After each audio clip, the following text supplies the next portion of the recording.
What's going on, YouTube? And welcome to the End Zone. Comment in the live chat so I know that you can hear me. It looks like everything on my side is clear, but we have quite the agenda today after a sensational week one in the United States Football League. We not only had games, but we had drama going from the microchips, or really not microchips, golf ball sized chips in the football that is essentially affecting kicking game, passing game, snapping game, really everything that involves the weight of the football, to the Pizzagate in the United States Football League, and Devion Smith with his head coach Kirby Wilson getting cut for wanting pizza over chicken salad. Yes, Denzel, I see your comment down there. I've seen a lot of people coin that. I didn't make that terminology, but I thought that was pretty funny. And then we even had drama between the XFL and the United States Football League. So first, I would like to cover the games because that's essentially, what we're here to talk about and what I'm most excited to talk about. I'm getting my rankings out to y'all tonight after this live stream, and I'm really glad to be starting this live stream series and moving the mailbag into a live stream where you can ask questions live to me. Really just this is the base of the new live stream that we're starting, and I hope that you are excited for that. So y'all go ahead and drop down y'all's questions below while we summarize kind of what a great weekend it was. And I'm going to be answering questions on the play about the USFL. So if you are asking questions regarding the United States Football League games and teams, we're going to answer those first. So Duo has the very first question that we are going to answer. Who has the best defense in the USFL right now? In my opinion, it comes down really to two teams. And I would say that the Bandits could be considered that third team, but hear me out here. I wonder if the Tampa Bay Bandits defense is really good, or is the Pittsburgh Mauler offense really bad? Because what did we see right off the bat with this Pittsburgh Mauler offense? They couldn't do much. They were lining up with no wide receivers early in the game, with no intention to even have a threat at passing the ball. And that, to me, kind of worried me up front. They were able to get some big passes out there with Josh Love, but it just wasn't working for me. And I really do not know what to think about this Pittsburgh Maulers team. So I don't want to praise the Bandits too much for playing what I think could be a really, really bad defense. All right, so let's talk about these other two defenses that I thought were really sensational. And we'll start with the Houston Gamblers. The Houston Gamblers really stole the show here, and I think that Houston Gamblers could be considered the best defense in the league, with Ahmad Gooden, the Sanford guy, and he's a local Birmingham player who had an insane showing in an insane opening game. How about Reggie Northrup Jr.? I've been DMing him, actually, and we're setting up an interview. If you don't know, he does a lot of MMA, mixed martial arts fighting, and I'm going to try and see if he will kick me. I'm going to put some pads on, but I think that would be a really funny, cool content idea to have there. But I really think that the Gamblers stole the show here, because I thought just the way they played as a whole entire unit, I thought that they were, let's just say, the most well-rounded. Because you can make a claim that maybe the Breakers have the best defense, but the Stars were really able to find fire late in the game and really work past the pass rush. They broke open some really nice runs as well, and some gashes on that Breakers defense. The Breakers defense started off incredible.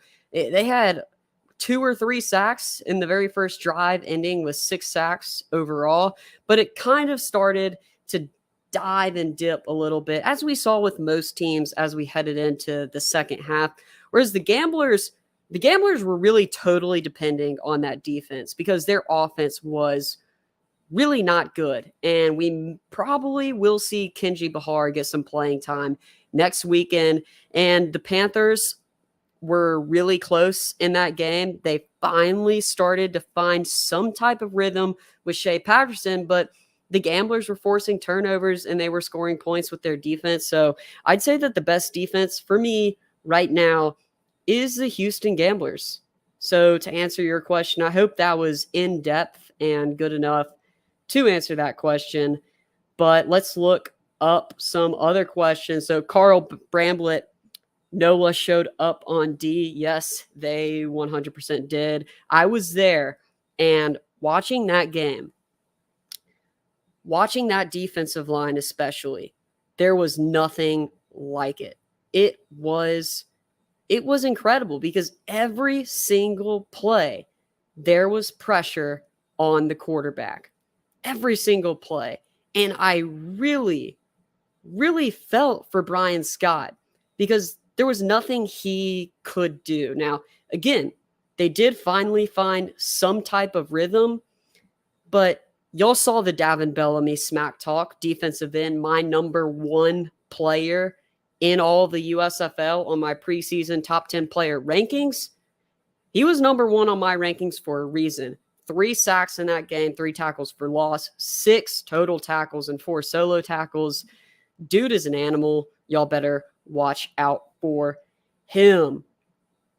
Now, Michael, I will kind of address this question about the day 2 attendance. So again, we have to rehash and talk about how the USFL is not playing games for attendance outside of the games that Birmingham is in.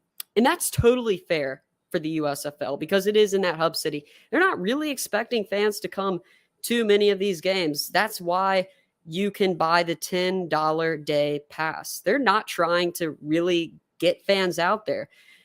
I would say this, though. The USFL should probably try and make a better effort at, I guess, communicating with the football community everywhere that these aren't hub cities, because what happens is people are watching the Pittsburgh Maulers play the Tampa Bay Bandits and they think the game is actually in Pittsburgh, and then they look at the stands. They don't understand that it's a hub. And I'm making a vlog video when I go to one of these empty games. I have some plans for it. I guess I don't really want to spoil it, but I think y'all are going to like it. And there's some things that people aren't really thinking about that makes those experiences actually really fun. The production and the rules are sensational. It will catch on soon. So I do agree with this. I was able to rewatch the games on production, even though I was at every game except for the Monday night game. The Monday night game I was not at, and I'm kind of glad because it really was pure domination, and Pittsburgh Maulers looked awful while the Tampa Bay Bandits kind of did what we thought that Jordan Teamu would pick up off with from the XFL. He probably should have had another touchdown in there. With that being said, the production was incredible, and you can expect that from Fox Sports. You can expect that from Kurt Menefee, from Joel Klatt, and the rest of these crews. It was a great experience. And I will say this, though. When the fans are not in the stands, you can really hear that drone. And I was worried about that. I mentioned that in my preseason game review. When I went to the preseason games, you can really hear the drone and you hear the buzz. Hope you get that surround sound.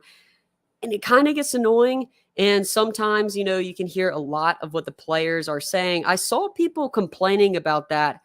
I actually enjoy that, but that can be a preference. So that's really up to the fans and what y'all think. But yeah, I thought the production was incredible. I do think that we at least should lose this laser system with the ball for the first down marker. Now, if you haven't heard Sam Swartzen, he was the guy who was responsible for the XFL rules, talk about the pros and cons of having a football that can basically track itself on the field. He was talking about how expensive it costs, a lot of other things. But one thing he didn't talk about, and I wonder if maybe the USFL went a different route from who was producing the chips in the football, was the weight of the ball. Apparently, the weight of the ball is about like 5 ounces. It's something crazy. It makes the ball way heavier and not evenly distributed. And that's why we saw so many missed kicks, some bad snaps, and some not so nice spirals from the quarterbacks. I do hope that they fix that. And I agree, the rules. I'm actually working on a video about how one rule works above them all, maybe in all spring leagues. It's definitely the kickoff rule. Moving it back makes the game so much more exciting. The offenses basically get a head start, and it kind of manufactures points, which I think is really, really cool and a great idea. Now, I do want to talk about this, the Gamblers versus Panthers game ending. I was right there, right where I believe it was Ray Bolden caught the ball, but with only 1 foot in bounds. I was going crazy because I thought that, live in person, I couldn't tell whether it was 2 feet or not, but it was sensational. I was going crazy with some other Michigan Panther fans and some subscribers, and it turned out not to be a catch, and it was also a penalty. So it ended up getting wiped, but that was a very, very fun game, and I loved it. All right. So, yes, I guess I kind of mentioned this earlier. I did go to the Sunday games. It was quite enjoyable with not many fans in the stands. It may not be fun watching on TV when you see, I guess, giant blocks of seats where nobody is sitting, but when you have the whole stadium to yourself, it is quite the experience, I'm telling you, because you get to hear everything, see everything. You're right there up in the action. And I'm going to get some friends and go to some more games, especially the ones that aren't the Stallions games, even though I'm going to all the Stallions games. I should say that. It was just almost like going to a golf tournament and getting to enjoy the atmosphere of the football, and not really a hectic and, I guess, more nervous environment. So it was really fun. Yeah, I mean, the ratings were incredible. This is another thing. I've got so many videos and so much content to make in the middle of exam season, so it's tough. I do need to make a video on this. Definitely successful TV numbers. We got to see if they can sustain that. And that's what Fox and NBC want to see. Fox and NBC are looking to see if they can sustain those television numbers, because if they can't, their business, you wonder if they would pull the plug if they're not getting those TV numbers. Wait, we had drama with USFL XFL. Gollum64, also thank you for the donation. But yeah, we did have some drama. So I believe it was Daryl Johnston who came out and said he wasn't worried about the XFL. And last night, another video I have to make, just swamped. Last night, the XFL had meetings with agents basically saying why their league would be better for players and why their league would be better as a whole over the USFL. So really interesting. I don't want to dive too much into it, but they had some points that were 100%, I guess, fair. But the reality is the USFL does have 2-year contracts with a lot of these players. And, the USFL has a head start. And it almost feels like the Alliance of American Football versus USFL, or XFL, 2.0. Spring League wars we were getting set up for, but then the Alliance of American Football ended up folding. There are a lot of things that go into that. And honestly, I don't think that the USFL having these rosters really hurts the XFL. It may hurt really at the quarterback position, but other than that, I think the XFL should be able to find players. All right, Maccraft. What was the biggest surprise of week 1 for you? I'll say the run game, because in most spring leagues, we don't get as great running performances. And I was really impressed by what the running backs and the offensive lines were able to do in the run games, really across the board, especially for the Generals. Watching the Generals game live or General Stallions game opener live was so fun because it felt so competitive, and all these games felt competitive. While the offenses weren't necessarily firing off on all cylinders and there were still things to be improved upon, we only have 3 weeks of camp. So these offenses aren't quite gelled together yet. And I was really impressed with how the run games were for a lot of these teams. And I was honestly, you know what? I'll say this. Luis Perez, a guy who was undrafted in the USFL. And we were all wondering, why is this guy not drafted? And then he goes out there and he puts out a dominant performance versus his former home crowd, because he used to play for the Birmingham Iron. I thought that was a great performance and an awesome surprise. And I'm really happy for him, even though he didn't really get the win. So how is Magoo? Well, his play was up and down. Let's just say that. It's hard to judge these quarterbacks because also they were playing with a ball that has the wrong dimensions, a golf ball sized chip in it, and weighs way heavier than a normal football. So there were going to be some more mistakes. And I hope, again, that the USFL clears this up at least by week 3 or 4. I understand not being able to by week 2 because of such a quick turnaround. But Alex Magoo showed some great things. He showed that Russell Wilson-esque play style that we talked about, where he can shoot that ball deep down the field. And he can also get out of the pocket and extend plays. But he also had a really bad interception and some interceptable balls, to say the least. I think Jamar is going to get the start, though, and also Magoo, is dealing with that injury. We need more from that, but we'll see what exactly happens.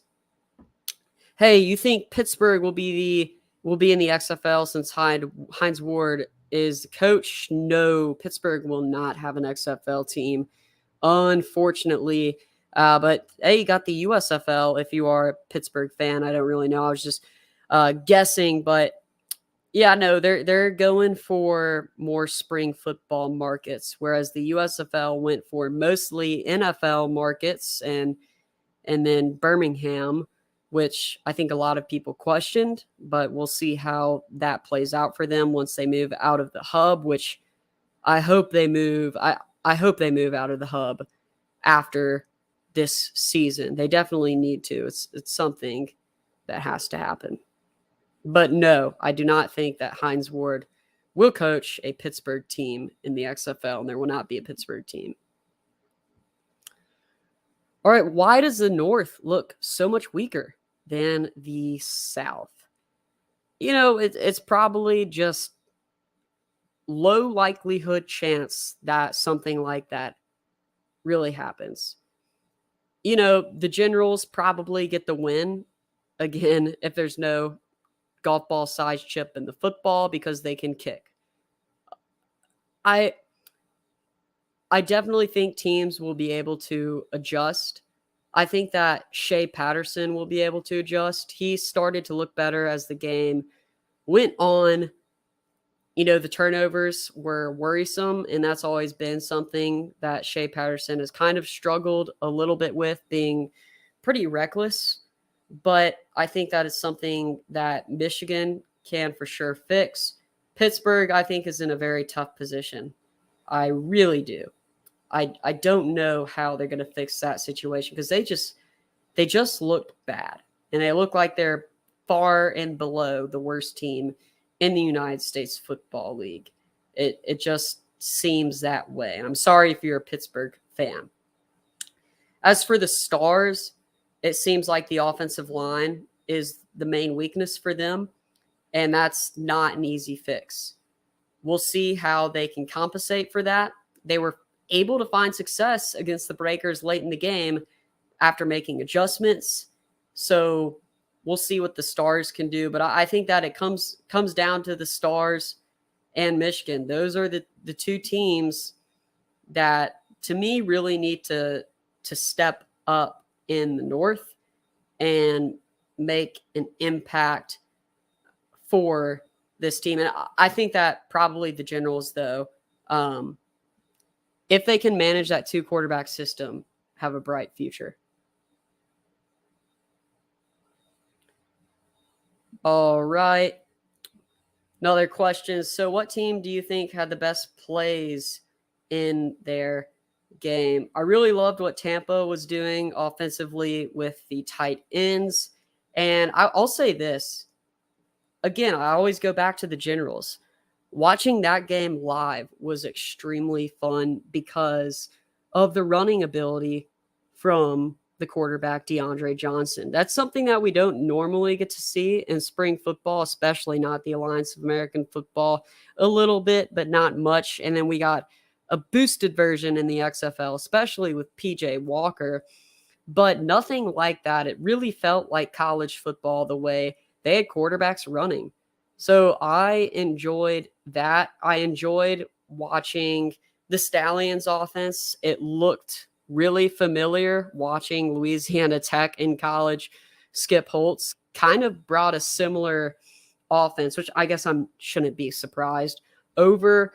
And that was really fun. Okay, the first half of the Houston Gamblers game, watching Mark Thompson run the football. What happened to Mark Thompson after that? I don't know. I think that they should have kept running with him. But yeah, there were a lot of great things in the USFL week 1, especially play-wise. Got to see a lot of great wide receiver play. That's always usually a worry. That was one of the worries in the Alliance of American Football. There were some receivers who just could not catch the football. We had some incredible catches in USFL week 1. I think that'll continue to get better as these quarterbacks and wide receivers get on the same page. We could have had a huge bomb from Jordan Teamu.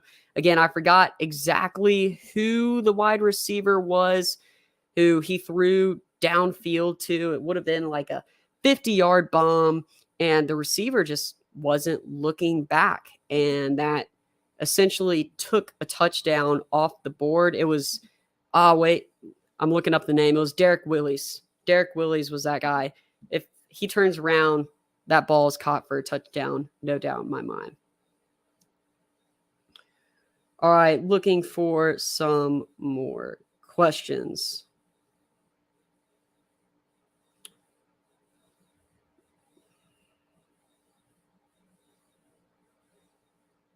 Trying to hunt through here. Okay, so this is a common question I've seen all across social media. Why was the stadium so empty for Sunday games? Well, 1, there was the weather delay. 2, it's Easter. And 3, which I think most of all impacts that one. Listen, these games are being played in Birmingham, Alabama.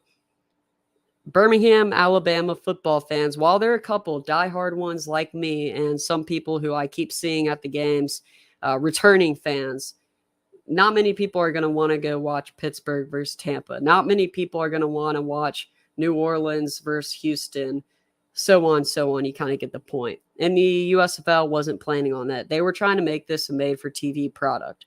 What I think that they should do is try to use the camera angles to their advantage. And for those games that Birmingham is not in, block off the stands. Do not film the stands. Or packing the fans all into one section. I don't know if you could really do that. But whatever you do, try to make it look like they did for the NBA, fan-controlled football, basically any sport that's been in a bubble. Try to make it look like it's supposed to be a bubble. Because right now it looks like it's supposed to just be a football stadium. How they do that, it would probably take some time and money. and more effort than me talking into a microphone. So it's harder said than done. Are you going to Friday's Michigan game? Unfortunately, I cannot, but I will be watching it for sure.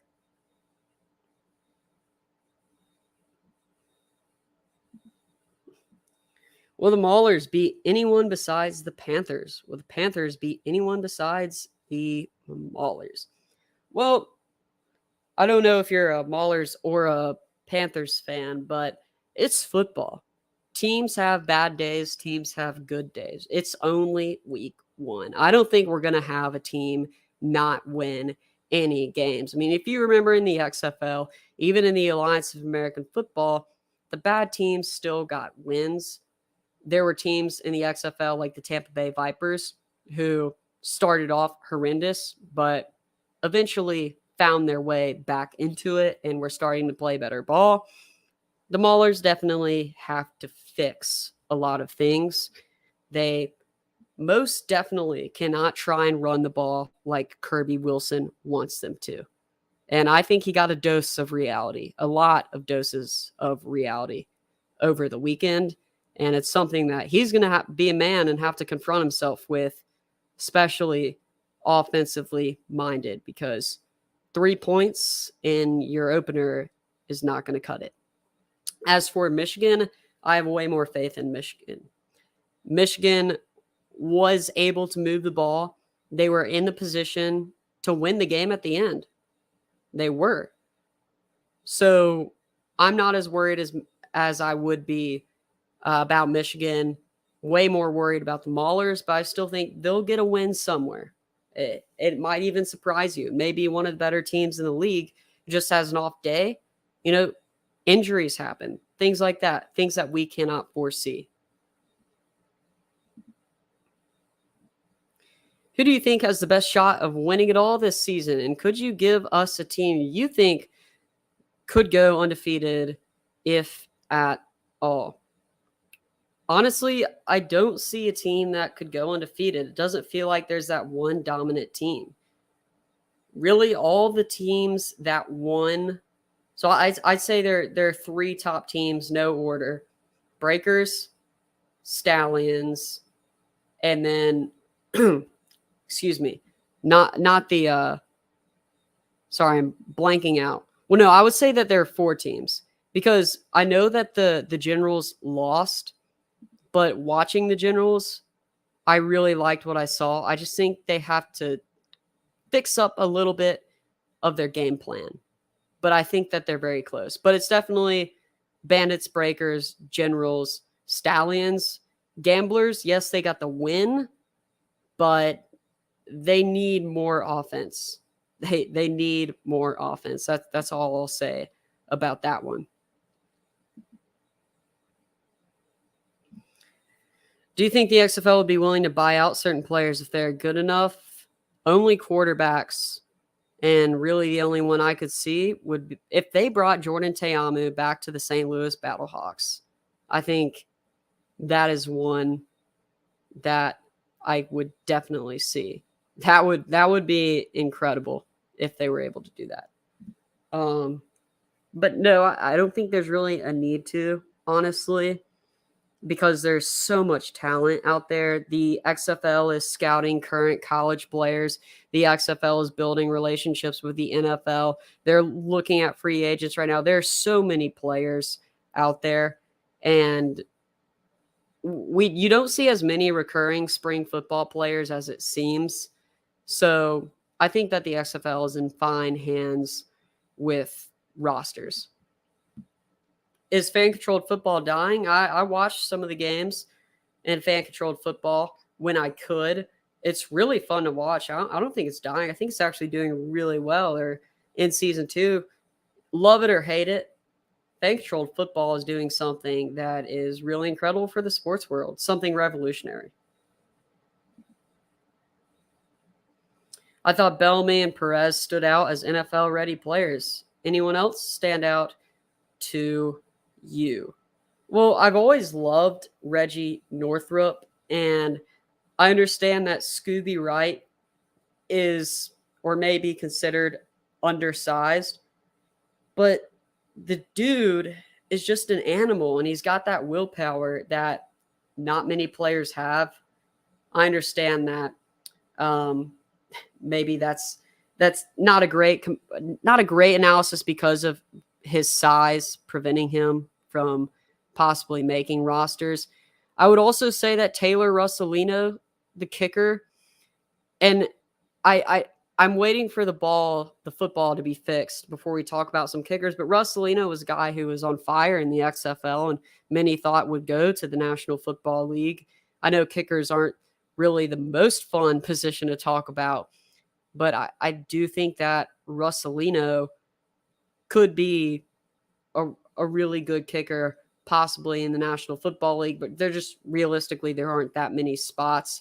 What if even a guy like DeAndre Johnson could find a spot on a roster for a team looking for a Taysom Hill type player? We saw a lot of athleticism from DeAndre Johnson, his ability to command that offense. He totally dominated. Well, we have to have more from the season, obviously, but we'll see what happens. Great question. I've talked so much about Davin Bellamy, but Luis Perez has been going from practice roster to practice roster. He's a guy who's definitely fringe. How do you feel about no fans? I kind of addressed this. I feel fine about it. Fox probably feels fine about it. I think it's mostly people who don't necessarily understand the full context of what's going on in the United States Football League, and it's all in a hub model. I think people who are freaking out don't understand what Fox is going for, but that's not saying that it's not necessarily a problem, because Fox obviously has a problem if people think people aren't in the stands. They need some way to communicate that this is made for TV all in Birmingham.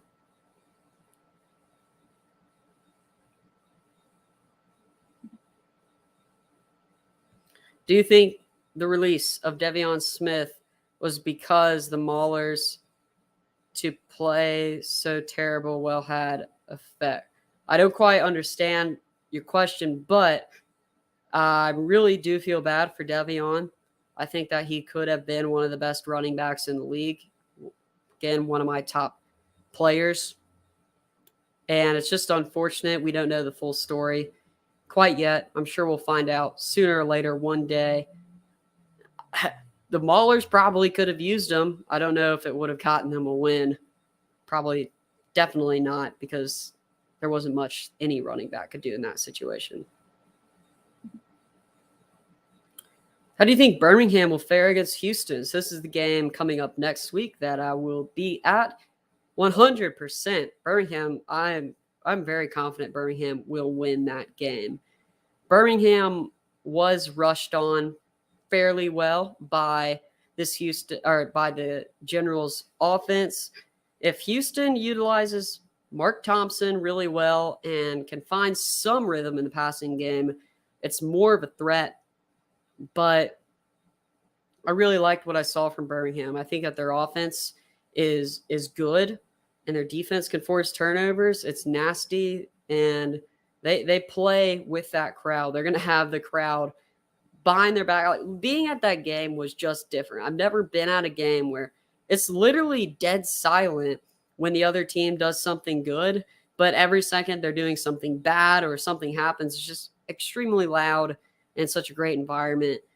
Home game feel for the Birmingham Stallions every week makes it so hard to win. I also just think that the roster for Birmingham and the way they played reflects my decision on that I think essentially Birmingham is the better football team. But hey, you never know.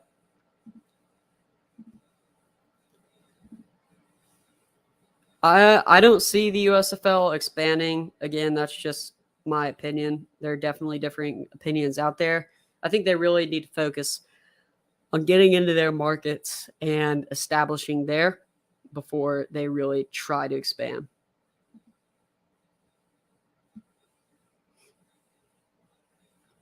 I don't really want to get too much into questions like this, because Alex Magoo is a guy who's super athletic. He may have gotten injured. I don't think that, I'm just not going to answer that question. I respect your question, but I don't want to dive into that. Sorry about that. Y'all comment more stuff. Y'all can start commenting XFL, other things if y'all would like. Love the Generals away uniforms. That scarlet red is beautiful. I tell you what, that red helmet with the white face mask is something else. I can't wait to see the actual red jersey with that. But yeah, I think that it's definitely going to be awesome. XFL 2023 QB predictions. No telling now because of what the USFL has. I think that they're going to go for younger guys. If they've learned anything, younger guys are mostly better. Please don't go for guys like Aaron Murray, like Matt McGloin, with all due respect. Go for the PJ Walkers, the Jordan Teyamus, even maybe the Shea Pattersons, depending on what happens with the USFL. I loved the get of Taylor Cornelius. Josh Johnson was kind of an outlier there. He's obviously an NFL veteran, but I say go for the young talent. Maybe Mike White. He was a guy who was interesting, who I thought was a really good pickup. I'm new. Do you like the USFL? Love the USFL. So much fun. Any football is fun football for me. I will be watching it.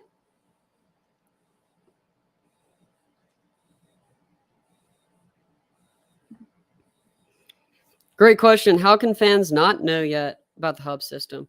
Well, I think that there are a lot of diehard fans out there, but those diehard fans might be the vocal minority, and they might really just be in the minority.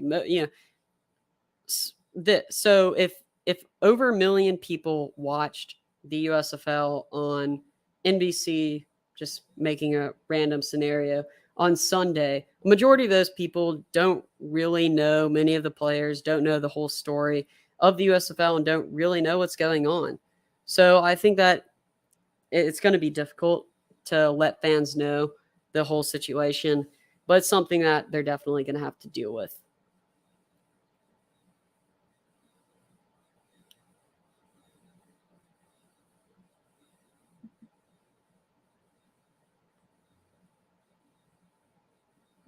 Going to. Who's your favorite USFL team? Birmingham Stallions, for sure. Will they bring back the San Antonio Gunslingers and the Oakland Invaders? Oakland would probably be a good city now that they don't have an NFL team.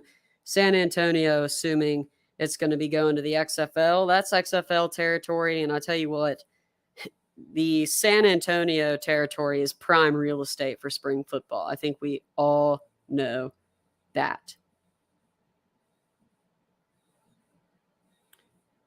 All right.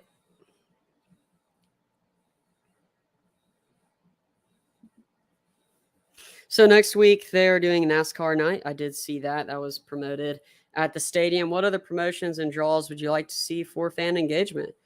I think if they brought local former Alabama and Auburn stars to the stadium and had like meet and greets, autographs, things like that, they could probably bring more people into the stadium.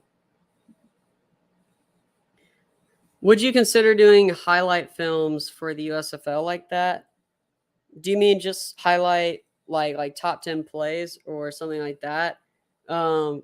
Usually I can't do those because of the YouTube policies. I used to do them for the XFL and the AAF, but a lot of videos were either taken down or I just ran into problems where like parts of them would get taken down or like blacked out. And some I just had to completely take off YouTube. And there are a lot of people who kind of already do that. And it's not really as much my thing. I might like at the end of the year do a music highlight video for all of the league. I would love to do something like that. What do you think the MLFB has plans, because they're tweeting a lot on Twitter? I think they're going to announce their coach pretty soon, their fourth and final coach, which we got to do a video about all the four coaches when they come out. And then they have a store coming out pretty soon. So that's pretty exciting. And I guess they'll be announcing the cities.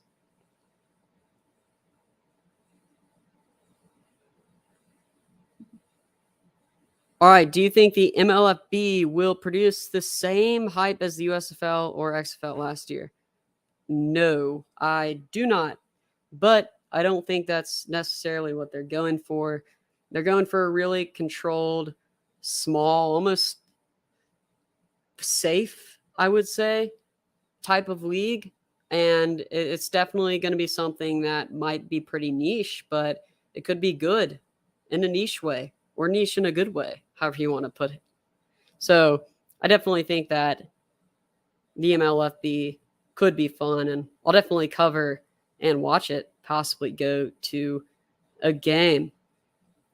All right, I don't see any more questions. If y'all have questions, please comment them down below. All right, looks like we got one from Jared. Do you ever watch Indoor Football League? They have live games for free on their channel on YouTube. I watch some of the games. It's just there's so much football out there now that it's hard to keep up with all of it, and I can't do it all. And I'm expanding into Canadian football pretty soon, and I've watched Canadian football for years, so I have a pretty decent understanding of the game. Not as good, obviously, as American, but I'm working on kind of getting like a co-host, something along those lines, so we can cover the league. And then I want to do European League of Football as well, but it's very hard to cover all of these leagues that we just have keep on coming. You know, it is just so much. It's almost overwhelming at times. Like even just juggling the USFL and the XFL is tough, especially this week with all the stuff that we have. Do you watch the old This Week in Pro Football highlights? No, but I'm writing that down. I'm sure if it's old and nostalgic, I'll like it. Have you been to a CFL game? Will you go to one in the future? I've never been to a CFL game. I would definitely go to a CFL game if I could do that. Why do you think Shea Patterson went number 1 in the USFL draft over Jordan Ta'amu? I really don't know. That's a question for Jeff Fisher, most likely. But I think that there's a lot of attraction. Former 5-star scrambler, really athletic, can do a lot outside of the pocket. I did kind of want to mention that when Michigan was able to get him outside of the pocket and get him doing his thing, I know it may not be ideal, but passing on the run, they looked so much better, and I think that's kind of what they intended to capture. It's a long season, and we'll see what happens, but I can only assume it's probably the excitement of Shea Patterson and kind of what he could have been and what people thought he could be that probably drew him in. But yeah, if it were me, I would have drafted Jordan Ta'amu. I just think that he's a better quarterback because of what we saw in the XFL. My favorite CFL team, Calgary Stampeders. Easy money.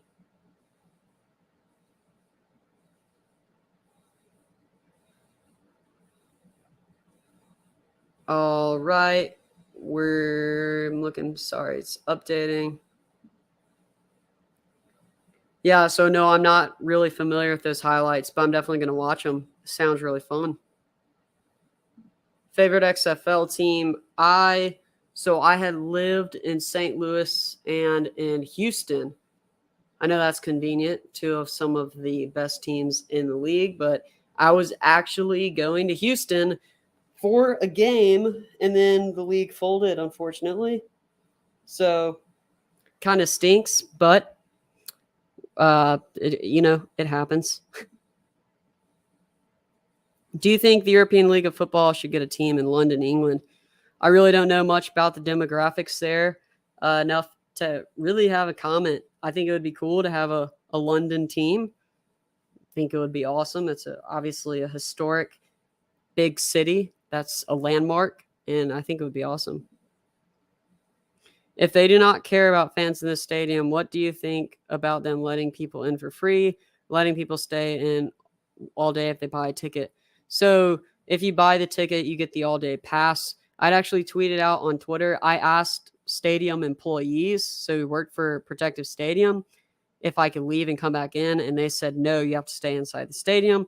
And I tweeted what had happened, and people called me a liar and all these horrible things. And I was kind of laughing. My tweet got like over 200 likes and a bunch of retweets and stuff. And I even clarified that I think that the USFL may have seen my tweet because it started kind of going off a little bit in the spring football league community. And they announced it on the Jumbotron that you could. So I think that there was just miscommunication. But imagine calling someone a liar because they were told something and then they posted it to Twitter. People crazy these days on the internet, man. Letting in for free. They already are letting in kids for free. So they kind of are doing that. Which state should get an XFL, USFL, or MLFB team? I think we've covered, XFL is probably going to have 3 Texas teams. I'm going to count on my fingers. 3 Texas teams. So San Antonio, Dallas, Houston, a DC team, an Orlando team. That's 5. A Seattle team, 6. A Vegas team, 7. And then, oh my gosh, it's hard to do this without writing it all down. And then possible a New York team. Did I say DC? I may be leaving it off. Gosh, I have such bad memory.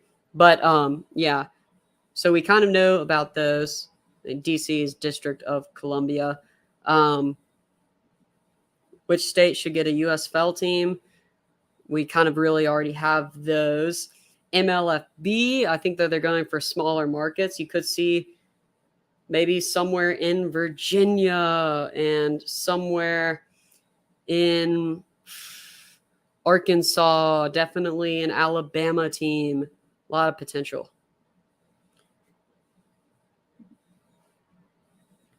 You should ask the USFL if you can produce highlights for them like those old highlights, which would go a long way in marketing for them. I have tried to do a lot with the USFL, but I think that they're wanting to keep their cards close with Fox and NBC, and I understand and respect that. But I've really been trying and haven't had much luck, unfortunately. Did you like the New Jersey Generals benching Luis Perez in the fourth quarter? I think they ran too many times. I would agree. I think that they had a really nice balance up to the fourth quarter. I thought they were moving the ball. They were outpacing the Stallions all game offensively. The Stallions defense was on its toes every time the quarterback switch would happen.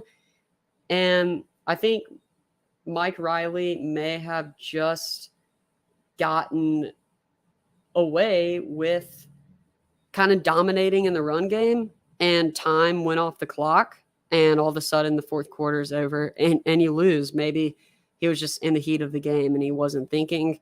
But in the future, we'll definitely see more of a mix, especially late in the game. Are the New York Guardians gone in the XFL in 2023? That's what a lot of the rumors are saying, per Mike Mitchell, kind of hinting at that.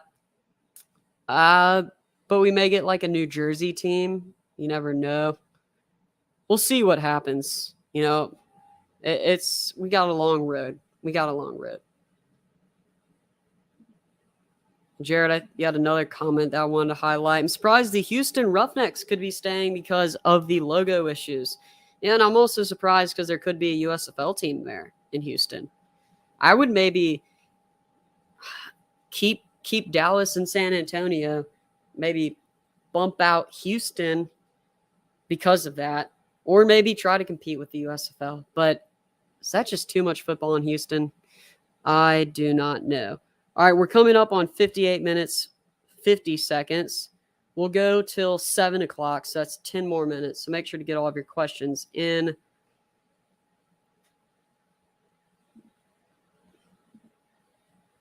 We need more pro football in Oklahoma. Well, you know what? There was going to be pro football in Oklahoma. I worked for the Freedom Football League, and we had planned for a team in Oklahoma.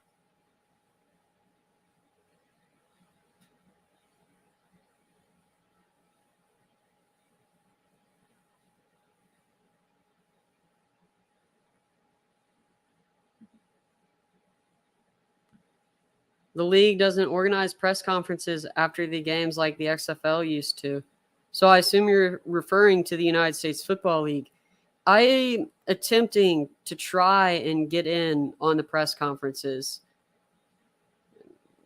Honestly, I'm attempting, but hopefully I can get into the press conferences. They have press conferences. Kirby Smart actually addressed the pizza scandal. Or Kirby Smart, sorry, Kirby Wilson, thinking so much football all day. And I'm trying to get into those. We'll see what happens. But no, that's a great question. They don't really show the press conferences very much or market them. Expectations for Kenji Bahar this week. Listen, I'm so excited to watch Kenji Bahar. All due respect to Clayton Thorson, but we got pretty much full game in week 1 from Clayton Thorson, and I'm ready, man. I'm ready to see Kenji Bahar.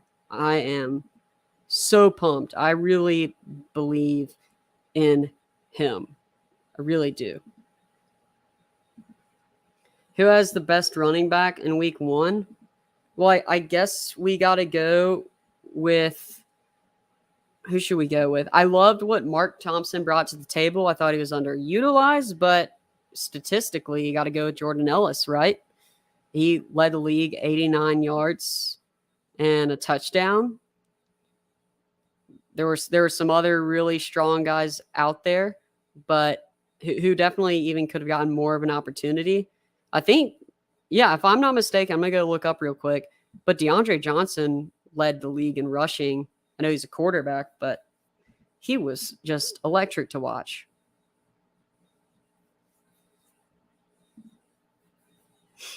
Hey, man, if the USFL gets out of year 2 into year 3 and year 4 and on, you better bet they will expand. Should Oklahoma City have a team? I've always thought that Oklahoma City should have a team in some type of league. Maybe move the Houston team to Oklahoma City. It's not too far. It's a market. I'd have to do more research 100%, but I would love to see a team in Oklahoma City. I didn't know that there were many people who wanted an Oklahoma City team, honestly. Now we're talking about some wide receivers. This is fun. Randy Satterfield, 1,000-yard talk. Well, only 10 games in the season is going to make that hard. But he already got 100 yards in the first game. And, you know, if you're counting the playoffs, if the Generals go all the way, which I think they definitely can, it could be possible. But 1,000 yards in a spring league where teams will have off days and things just won't go right, it's going to be difficult for any receiver to have the 1,000-yard receiving milestone, especially with only 10 games. But yeah, no, that would be incredible to see if he can put up. If y'all play fantasy and y'all are playing USFL fantasy, if you can find a guy who can put up 100 yards a game, then I think you're definitely winning. He's definitely a guy with Luis Perez in at quarterback. Luis Perez is going to find him no matter what. I really, really loved Randy Satterfield. Who are some other receivers that y'all liked? Osiris Mitchell was really solid. Lance Lenore. Sal Cannella was a guy who I've talked about a bit on the show. Now, he's not a receiver. He's a tight end, but he plays a lot like a receiver. He even had, I believe he had a nice block, which wasn't really expected. You know, he's not, I guess, not known for his blocking but I thought that he had an incredible game. But yeah, best defensive back in week 1. Well, we had a lot of interceptions. I'll tell you that. How many interceptions did we have in week 1? Go through and count real quick. 1, 2, 3, 4, 5, 6, 7. But not all those may have been by. Well, yeah, some of those probably could have been from the linebackers. I did think that, was it Stribling from the Stars? Had a really nice one. It's hard because I was at the games and couldn't tell as much. But I will say this. It was the Bandits that Joel Klatt was raving about because of their length and their prototypical NFL length and size that he thought was really strong. And I thought that he brought up some really great points that I definitely would agree with and couldn't argue with. So maybe as a group, how about the Bandits? Is Clayton Thorson injured? I don't think that he's injured. I didn't get that impression. I think that he just got benched straight up because their offense was not working. Is the Freedom Football League still a thing or no? Honestly, I don't know what's going on over there. I don't really work for them, so I'm not at liberty to say. But I wish them the best. But I haven't heard anything in months. I think it's been like 2 years now. So, do you think the USFL will succeed? Man, honestly, my guess is as good as yours. I thought the XFL would succeed. I thought the Alliance of American Football would succeed, but it turns out they had an investor go to jail for fraud, and they lied about a lot of things. I thought the XFL would succeed, but something came around that shut down the world and shut down the XFL. So you never know what these things could be. Did something happen to Jeff Badet in week 1? I watched him get a catch, but I think he was he was, I think, on one of the lists for injuries, so he might have been playing through something. Do you think any QB hits 25 touchdowns? And do you think Satterfield gets over under 1,000 receiving yards? Okay. Well, I don't think that a quarterback, it'll take some big games. Let's just say that. It's going to be tough for a quarterback to hit 25 passing touchdowns. Are you just saying touchdowns in general? Or can they also be rushing? Either way, it's going to be tough just because of 10 games in spring football where the offenses are always behind and the offensive lines are always a little bit rough, especially early. That one could be tough. But, I think a guy like Jordan Ta'amu could. I think Luis Perez could. Let's see, who else would I be confident? I was confident in Kyle Sloter, but he's kind of playing behind now. Maybe Jamar Smith could get to 25 total touchdowns.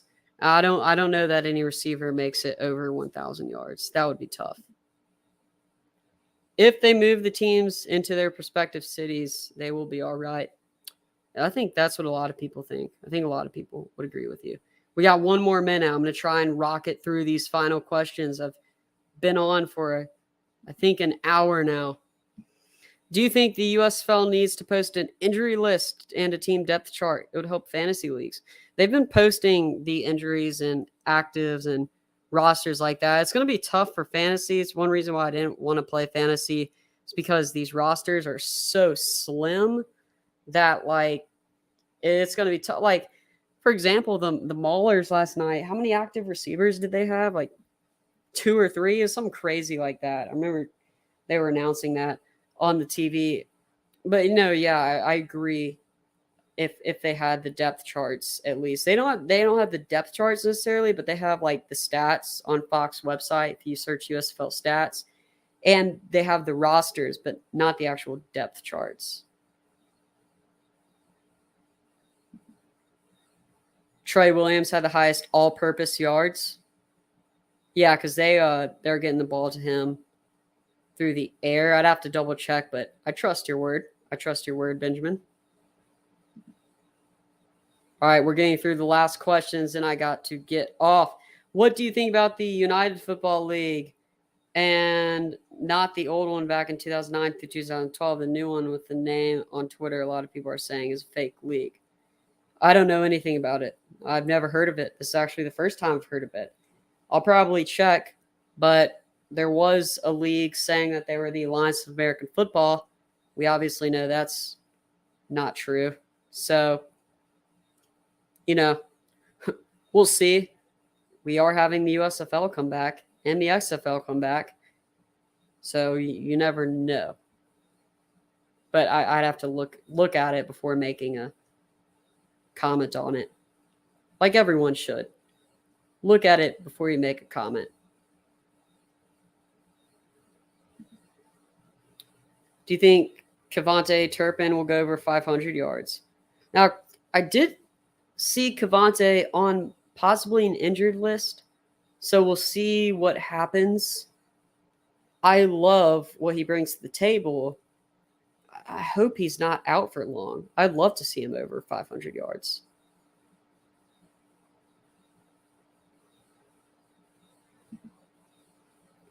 Do you think any defense should have a spy to cover the running quarterback? They can go after them and hit them.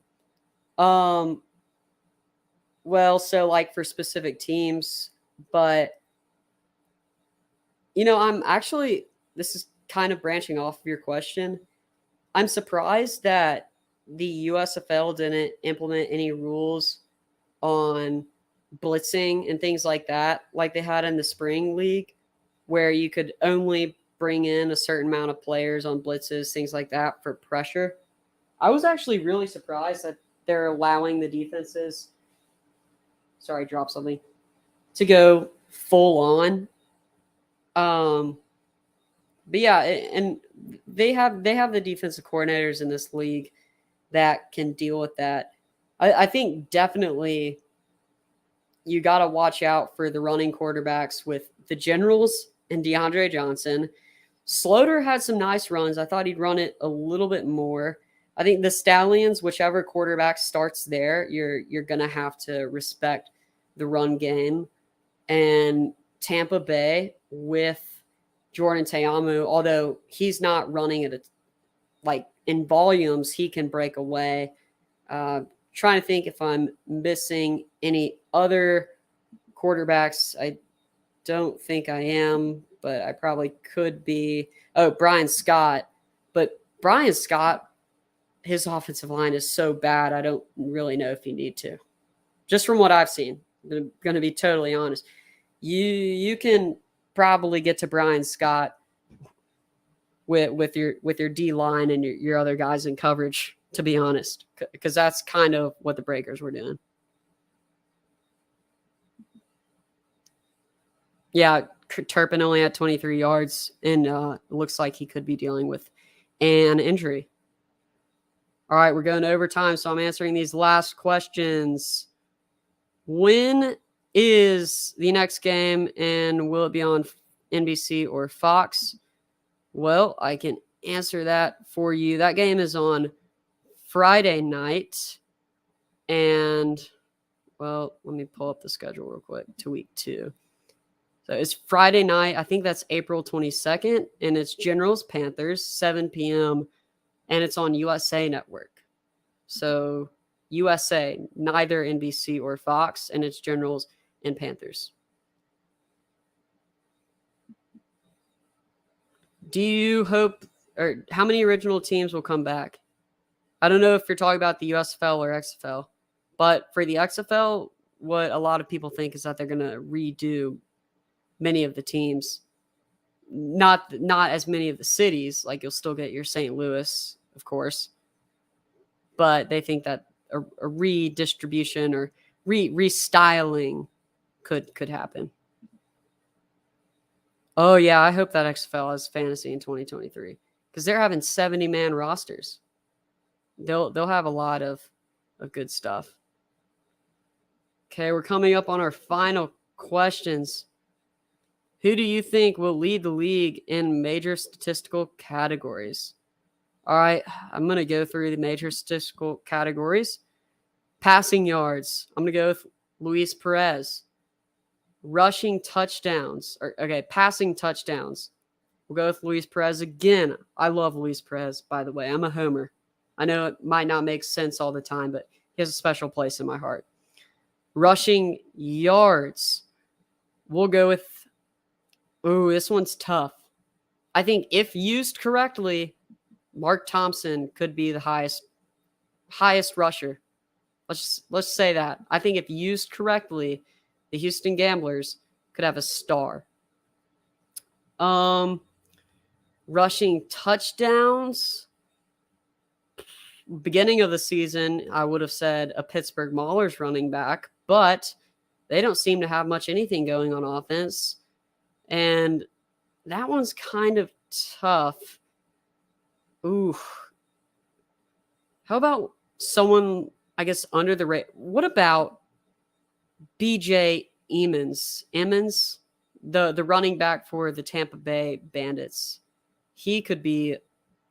I love what he brought to the table. Receiving yards, I'm going to go with Randy Satterfield. Receiving touchdowns, I'm going to go with Randy Satterfield again. Kicking points, who knows? I'm not even going to try on that one. Interceptions.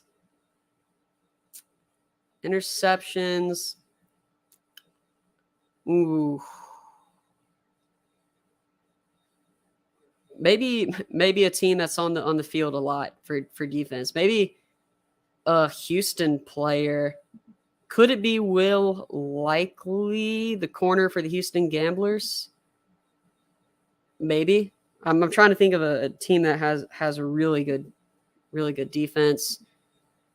What are some other statistical categories? Total tackles, sacks. Well, Davin Bellamy. I'll go ahead and answer the sacks. Davin Bellamy, 100%. I mean, he's been my guy since day one. I like. Well, who leads the sack and tackles right now? Oh, Donald Payne from the Gamblers leads right now. Tackles is really tough. What about Reggie Northrup? He's in 5th right now in total tackles with 11, but dude's an absolute machine. He's probably going to go to Donald Payne. He's got an 18 tackle head start. That's absolutely absurd. All-purpose yards. So TJ Logan actually had the most all-purpose yards with 181. Really love that. But I think that for all-purpose yards, I really liked what I saw from Victor Bolden, the wide receiver from Oregon State. I think he's got so much speed, and he's not really far behind TJ Logan. And he's a wide receiver. They can use him a lot of different ways. He's doing the returns as well. I really love what he brings to the table. Hope I answered that question as much as I could. Once you get to the end of these live streams, you kind of get really tired. And I'm going overtime because I'm trying to answer the questions. At the end. All right. Darius Victor is stud. He's last. Hub City.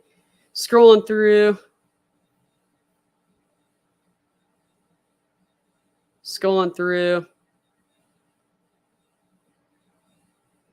All right.